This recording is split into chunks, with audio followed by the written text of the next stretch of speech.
Halo teman-teman sekalian, kembali lagi bersama saya di channel Camp Titi. Hari ini kita akan membahas salah satu tokoh besar dalam Alkitab yang kisahnya penuh makna dan pembelajaran, yaitu Ishak. Ishak adalah anak yang dijanjikan Tuhan kepada Abraham dan Sarah. Kelahirannya sendiri adalah sebuah mukjizat, karena Sarah sudah berusia 90 tahun ketika mengandung Ishak. Nama Ishak berarti tertawa, mengingatkan kita akan tawa tidak percaya Sarah ketika mendengar janji Tuhan tentang kelahirannya. Sejak kecil, Ishak dibesarkan dalam keluarga yang beriman kepada Tuhan. Momen yang paling mengguncang dalam hidupnya adalah ketika Abraham, ayahnya, hampir mempersembahkannya sebagai korban di Gunung Moria. Kejadian 22 mencatat bagaimana imannya begitu kuat. Dia rela taat mengikuti ayahnya, bahkan dalam situasi yang mengancam nyawanya.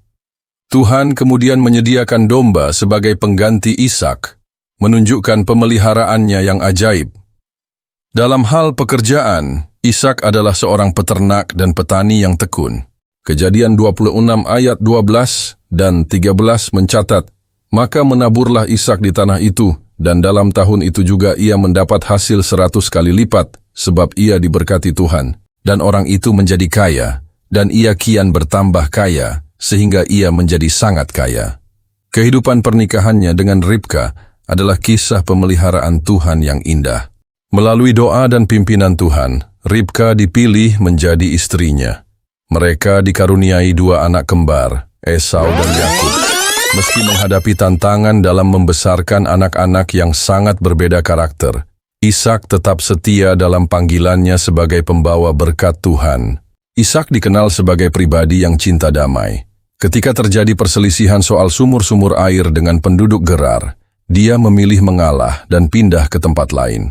Sikapnya ini mencerminkan karakter yang lembut dan bijaksana, seperti tercatat dalam Kejadian 26 ayat 17-22. Panggilan Tuhan atas hidup Ishak adalah menjadi mata rantai penting dalam rencana keselamatan.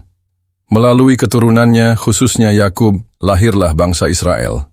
Tuhan berulang kali meneguhkan perjanjiannya dengan Ishak, seperti tertulis dalam Kejadian 26 ayat 3 dan 4. Tinggallah di negeri ini sebagai orang asing, maka aku akan menyertai engkau dan memberkati engkau, sebab kepadamu dan kepada keturunanmu akan kuberikan seluruh negeri ini. Bagi kita di masa kini, kisah Ishak mengajarkan banyak hal berharga. Pertama, tentang iman yang teguh dalam menghadapi ujian. Kedua, tentang ketekunan dalam bekerja dan mengelola berkat Tuhan.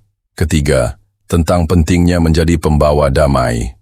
Dan yang terpenting, kisah Ishak mengingatkan kita bahwa Tuhan setia memegang janjinya. Mempelajari tokoh Ishak memberi kita perspektif bahwa kesuksesan sejati bukan hanya soal pencapaian pribadi, tapi juga tentang bagaimana kita menjadi saluran berkat bagi orang lain. Imannya yang teguh, karakternya yang lemah lembut, dan ketaatannya kepada Tuhan menjadi teladan bagi kita dalam menjalani kehidupan Kristen. Di tengah dunia yang semakin kompleks ini, kita bisa belajar dari Ishak untuk tetap berpegang pada prinsip-prinsip kebenaran, menjaga integritas, dan memilih jalan damai. Seperti Ishak yang terus menggali sumur-sumur baru ketika menghadapi konflik, kita pun dipanggil untuk terus mencari solusi positif dalam setiap tantangan. Sebelum mengakhiri video ini, saya ingin mengajak teman-teman untuk merenungkan bagaimana kita bisa menerapkan nilai-nilai dari kehidupan Ishak dalam keseharian kita. Bagaimana kita bisa menjadi pembawa damai dan berkat seperti dia.